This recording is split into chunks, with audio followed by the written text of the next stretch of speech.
मेरा इरादा कभी भी विद्रोह पैदा करना नहीं था, लेकिन इससे पहले कि मैं डिटेल में जाऊं, मुझे आपको 3 बातें समझानी होगी। मैकडॉनल्ड्स फ्रेंच फ्राइज आमतौर पर रसिट बर्बैंक आलू से प्राप्त होते हैं।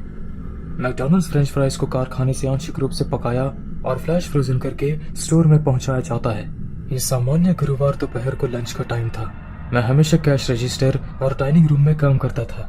केचप डिस्पेंसर से लेकर बर्फ मशीन तक सब कुछ दोबारा जमा करता था, लेकिन मैं पहली बार फ्रायर पर काम करने वाला था। मिस्टर स्लोवन, हमारे शिफ्ट मैनेजर, ने बड़ी मेहनत से मुझे इस प्रक्रिया से गुजारा था। 10 पाउंड पकड़ो, फ्रीजर से फ्राइज का बैग निकालो, सामग्री को फ्राइज की टोकरियों में डालो और फिर टोकरियों को 3 मिनट के लिए तेल में गर्म बर्तन में डाल दो। काफी आसान है ना? यहाँ तक कि एक प्रशिक्षित चिंपैंजी भी ऐसा कर सकता है। हालांकि कभी कभी बहुत आसान काम बहुत जल्द ही कठिन हो जाते हैं। मैंने अभी अभी फ्राइज की 2 टोकरियां तेल में डाली हैं और तुरंत मुझे एक तेज आवाज सुनाई दी। जब गुब्बारे के भीजे हुए मुंह से धीरे धीरे हवा निकलती है तो आप उस प्रकार की कराहना सुनते हैं। मेरे कानों में तेज दर्द होने लगा, जैसे बर्फ के टुकड़े बार बार मेरे कानों में चुभ रहे हों। मैंने रसोई के चारों ओर जांच की, लेकिन किसी और को आवाज नहीं सुनाई दी। इसके स्रोत को निर्धारित करने की कोशिश करते हुए मैंने अपना कान बदबूदाते तेल के बर्तन की ओर झुकाया। तभी मुझे हलचल का पता चला। जिन फ्राइज को मैंने अभी अभी कुंड में उतारा था, वे अब एक मुड़ने वाली और कुंडतिल कांटे बन गई थी। पतली उंगलियों के आकार के कीड़ों के एक अव्यवस्थित सांप जैसे कांडल के बारे में सोचे।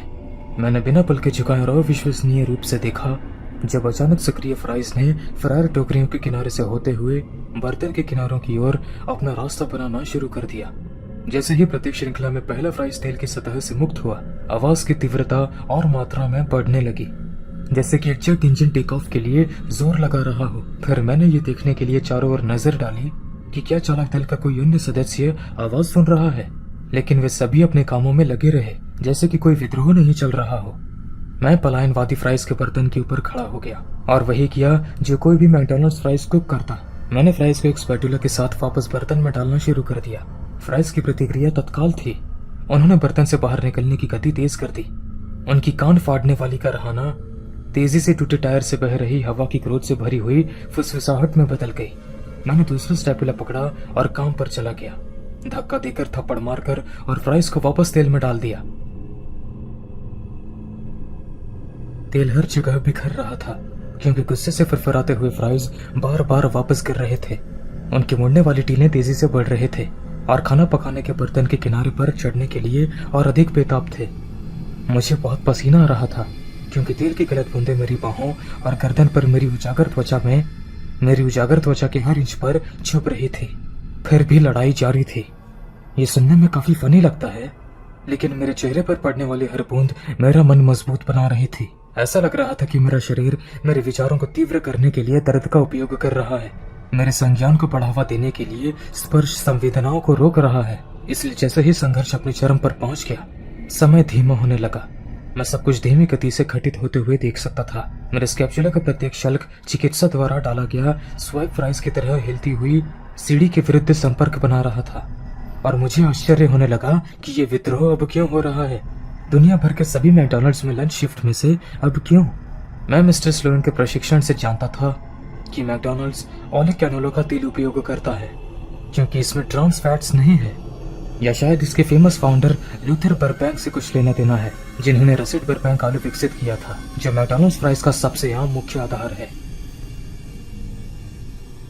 डिंग! फ्रायर का 3 मिनट का टाइमर बज उठा और अचानक मुझे पता चला कि फ्रायर में सारी गतिविधि बंद हो गई है। मैंने बर्तन को घूर कर देखा, फ्राइज को स्कैन किया और दोबारा स्कैन किया, लेकिन वे सभी तेल की सतह पर गतिहीन तैर रहे थे।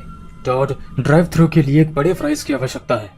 बिग टॉनी ड्राइव थ्रू की खिड़की पर खड़ा था, अधीरता से अपने हाथ से इशारा कर रहा था। मांसपेशियों को हिलाने की हिम्मत ना करते हुए मैंने बस अपनी आंखें फ्राइज पर केंद्रित रखी। वे केवल मृत खेल खेल रहे थे। बिग टॉनी फ्रायर की ओर बढ़ा और दोनों टोकरियों को गर्म डिब्बे में डाल दिया। जैसे ही उसने उस पर नमक छिड़का, उसने मेरे हाथों पर नजर डाली। तुम्हारे हाथ लाल हो गए हैं टॉड, तुम्हें फुल स्लीव्स पहनने चाहिए थे।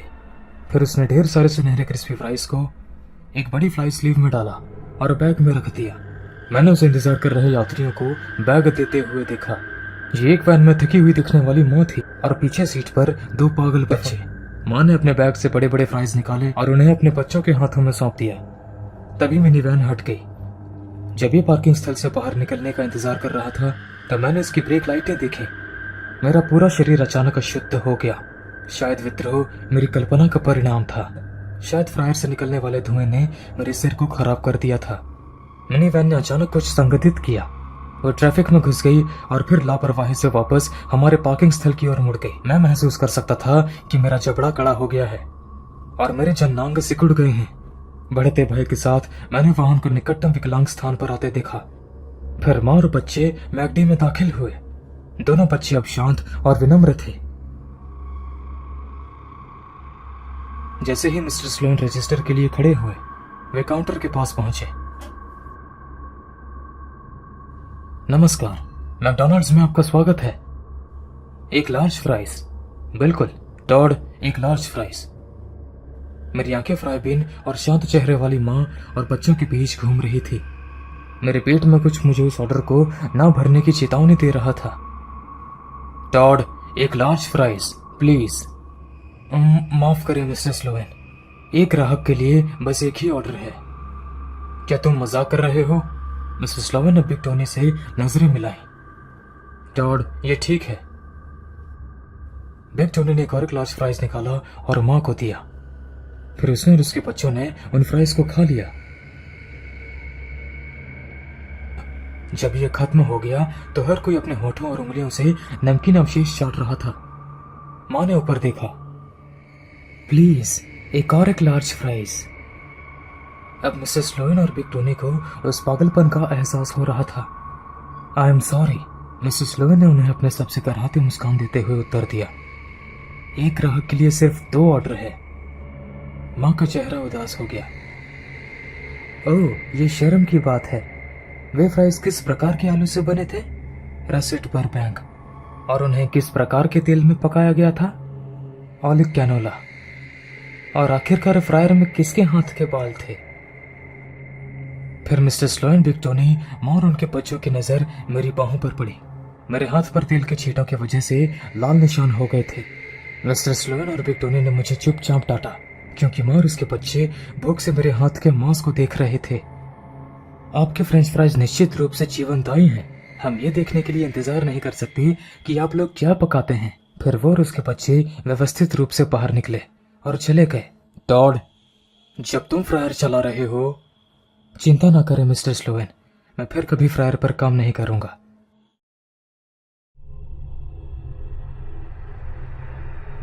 मैंने हाई स्कूल के 2य वर्ष के दौरान मैकडॉनल्ड्स के लिए काम करना शुरू किया और स्नातक होने के 5 साल बाद भी मैं वहां काम कर रहा था। मेरे ग्रेड मुझे डिग्री दिलाने में पर्याप्त नहीं थे।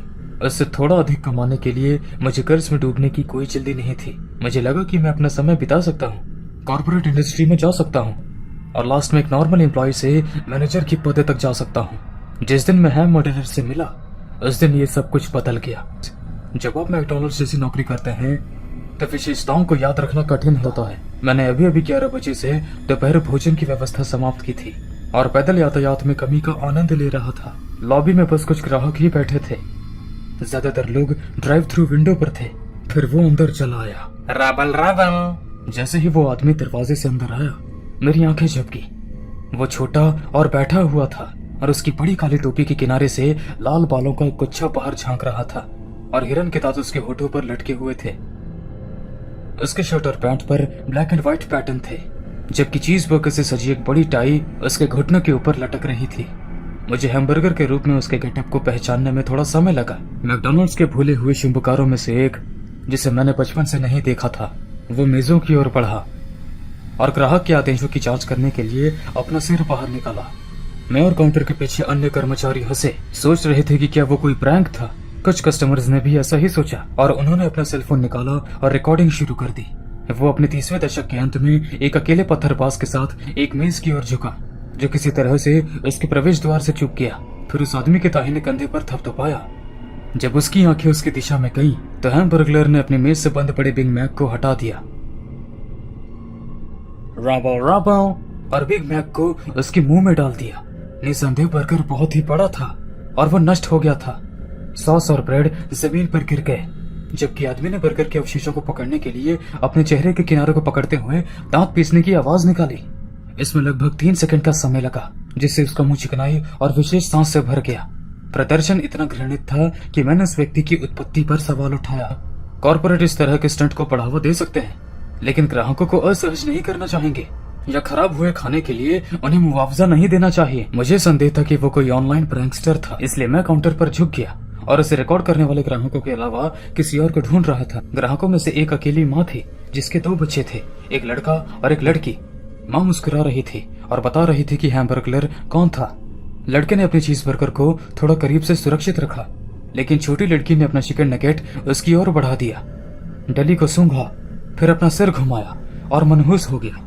छोटी लड़की के हाथ पर इतने जोर से मारा कि रेस्टोरेंट में आवाज गूंज उठी। नगेट हवा में उड़ गया और खिड़की से उछल गया। क्या मैं तुम्हें नगर बर्गलर जैसा दिखता हूँ? वो बच्चे के चेहरे पर चिल्लाया। मैं हैमबर्गलर हूँ बेंच। वाबो वाबो। लड़की की उन्मादी से सकने से पहले कमरे में थोड़ी देर के लिए सन्नाटा छा गया। ये गधा अपनी शरारतों को आगे तक ले जा रहा था जब माँ ने अपनी बेटी को पास खींचा और उस आदमी की ओर खंजर से घूरते हुए फुसफुसाया।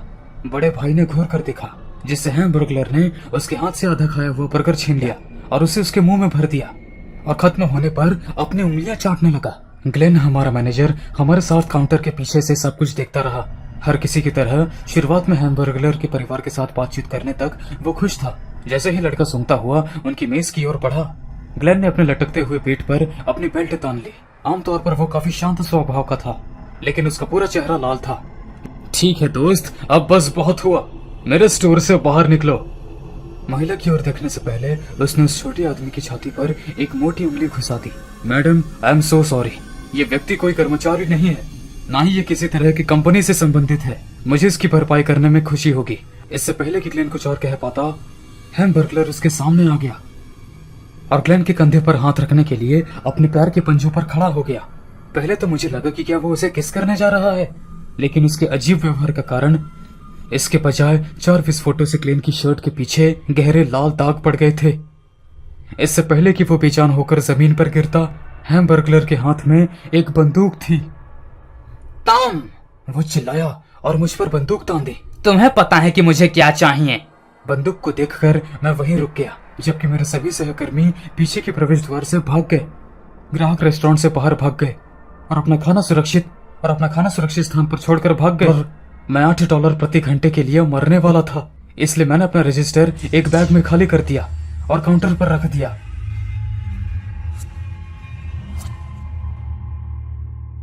बर्गर, मुझे अपने सभी बर्गर दे दो।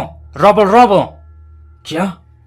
मैंने चौंक कर पूछा, लेकिन उसने बंदूक हवा में चला दी। मैंने चारों ओर घूमकर हमारे सभी बर्गरों को लाइन से हटाकर पेपर बैग में डाल दिया। मैंने आखिरी बैग भर दिया और उन्हें काउंटर पर रख दिया। क्या आपको उसके साथ फ्राइज चाहिए? लुटेरे का चेहरा गुस्से से सख्त हो गया और उसने बंदूक मेरी ओर बढ़ा दी, इतना करीब कि मैं बैरल पर ग्लेन के खून के दाग देख सकता था। मैं रोया और गिड़गिड़ाया।